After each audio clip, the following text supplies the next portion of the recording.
have to say good welcome back to the next ladies who are here as well. They've been spending a little bit of time with us, Cheryl Outram and Latoya Thomas. Cheryl is principal, Latoya tutor with the Life Lessons Academy and preschool. Welcome back, ladies. Thank you. I know that you feel officially like you work for CBC, right? Yeah. Yeah, but that's not a bad thing. I would like that. Yeah.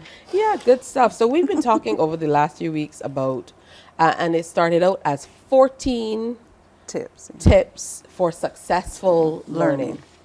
Yeah, and we've managed to get through a few of the tips, but the discussion in between has been so rich in terms of exploring all that we need to do to make these tips a reality. It has made it difficult for us to get to the end of the tips. But I mean, there truly is no end to talking about successful learning. So we are squarely at, I believe it is tip now 12.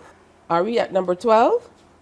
Yes, we did the 11, more like 11, develop listening I think we're at 11. 11. Yeah, 11 is develop listening, communication, confidence, reasoning, and creative skills in each child. Yeah. What does that mean? What does that look like for a parent if we're being realistic?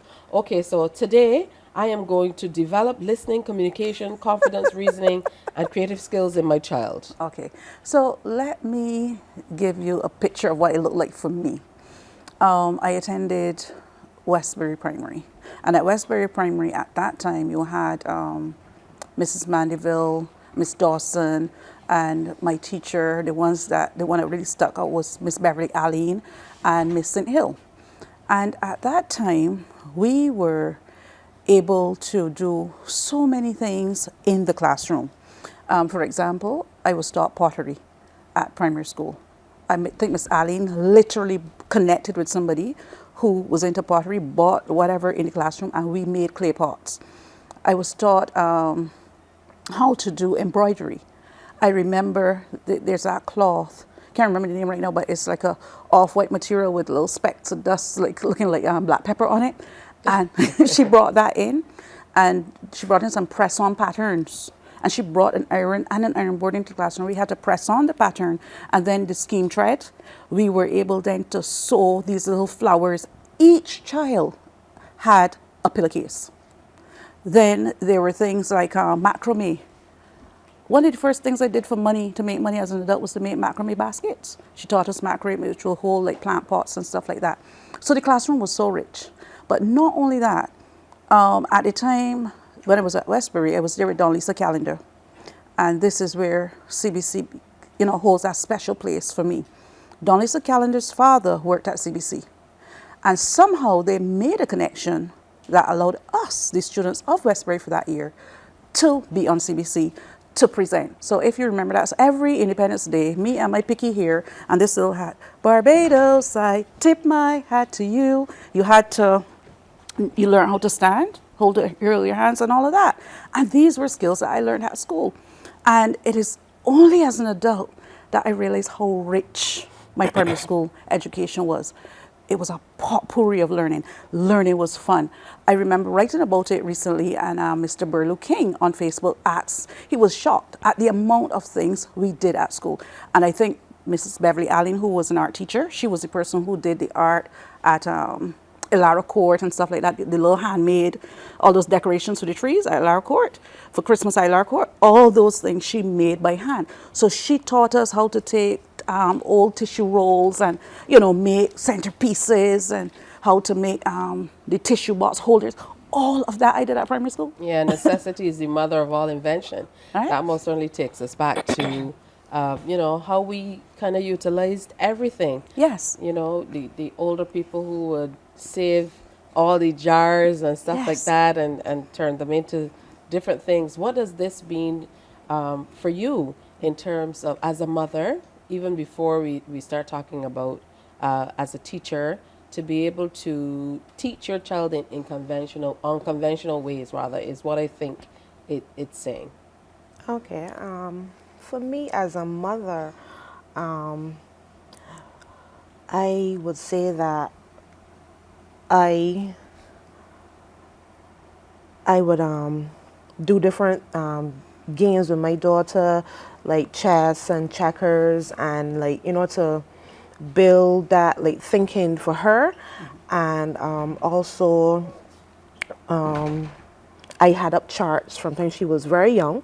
I had the ABC, and then I would write out words so that she would be able to, you know, basically like say them. So every morning for me would be like she had to like get to learn the words, and then at the every day a word, and then at the end of the week I tell her that she would have to do a composition for me, you know, so that that would build her vocabulary and so on. So we did a lot of different activities, and like I made our going out, we would go to the beach, and you know, I would, you know, show her certain things, and I would tell her, well, you know, what is this? And she had always like anything from the sea, because she at first she wanted to be a veterinarian, but that idea, she wanted to be a veterinarian, and then she wanted to do many different things. So it's like I always try to, you know, do things to engage her thinking. Like we go to the supermarket and she wanted something, I said, you know, was the name of it, and then, you know, so then tell she like, anytime you're reading something and the word gives you trouble, underline it,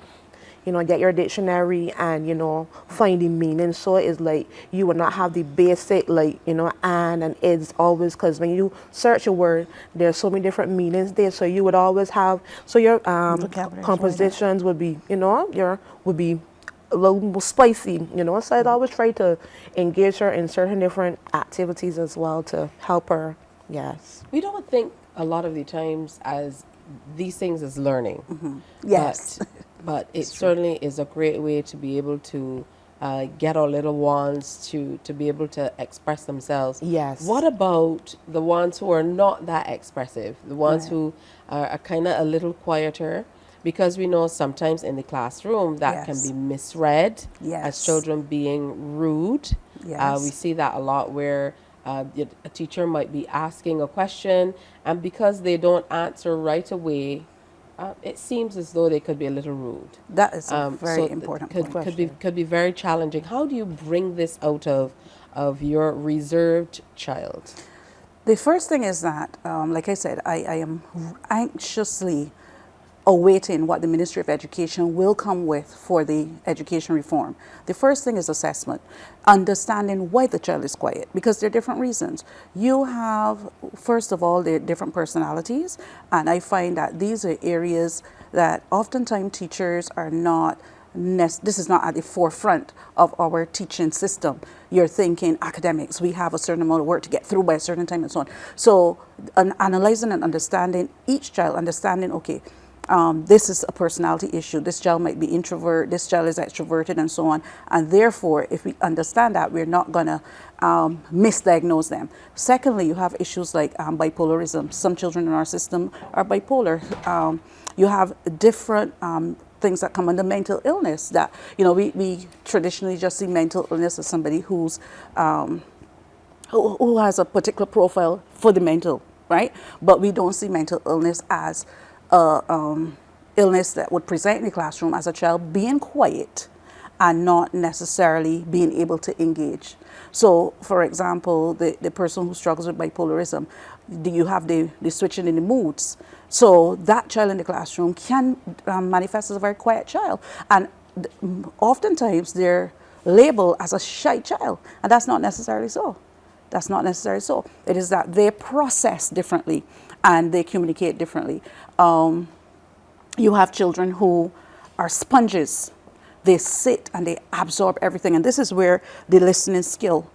A child who is not very talkative does not necessarily mean that that's a slow child. That child might be extremely skillful in listening, because if you really, you know, get the opportunity to go one-on-one with that child, you realize that that child has retained everything. Like my daughter, I have a daughter who is very, very quiet. If she comes into the room, she's going to sit and she's going to, but when she's finished, she's going to be able to tell me, okay, mommy, look, she was happy. Everything. She said this, da, da, da. You know, oh, or mommy, you better watch that person, because as you were speaking, I noticed their body language. There are things that you said that they weren't happy with. She is able to observe right down to body language, but she doesn't talk much.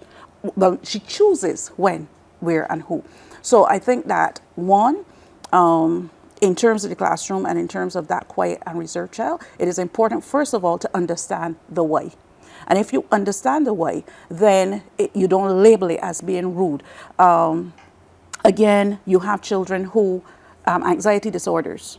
They're children who were very, very anxious. So when the teacher is speaking to them, I remember this happened to my daughter at her school.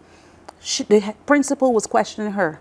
Now, the principal was very authoritative. The principal was somebody who came out of the army, and she had that same attitude at the school. And she was questioning my daughter one morning, and my daughter just froze. Like, my daughter was afraid of her. I mean, because that's not the pattern that she was accustomed to in the home. So going into the school and having a principal who's so authoritative and shouting at everybody, and she sees her beating people and all that, she just froze. The principal took her to a class teacher and told her, you better find out what's going on with her before I slap her. Now that brought out the different personality in me, because I was like, no, you cannot be doing this. You can't be I mean, this is a very frail child. My daughter is very, very small, right? So your first assumption is that because she's not answering you, she needs to be slapped. I mean, slapped of all things, you know? So I think that teachers have to be retrained so that they understand the different variations. Anxiety disorders, you have children who are very anxious when if they're being pulled out to the front of the class. Like my son had an experience at school where the teacher called him out and she's asking him questions and he is nervous, he's trembling, his hands are trembling. So he puts his hands in his pockets and the teacher's like, take your hands out, you feel you're a man. And he's like just trying to hide the anxiety. And when he answers, he's answering under his breath. And the teacher goes like, you're a man or a mouse? Oh, and I'm dear. like, you choose the wrong child. You choose the wrong person's child to do this with. Oh, wow. So we got some stories today, too. Yeah. To boot with everything that's happening. Right. I know that this is not everyone's experience. Yeah. And you're a teacher as well. So and I taught in the government system, too. So I've seen across the board what happens. Yeah. You know, I think that this is a lot of the times the exception and not the rule. And not the rule. Because there needs to be the striking of a balance, but where it happens, it never should. Today we got through a whopping 1 of the tips, but it's a very important one, and I want you to take this into the next couple of days. In everything you do, be purposeful as you engage with your children. And when I say children, I don't mean just the little ones, because the teenagers need just as much as the little ones as well. So develop listening, communication, confidence. That's important. Reasoning and creative skills in each child. Let's work on that until the ladies come and join us again. Thank you, ladies. Thank you. Morning, morning, morning.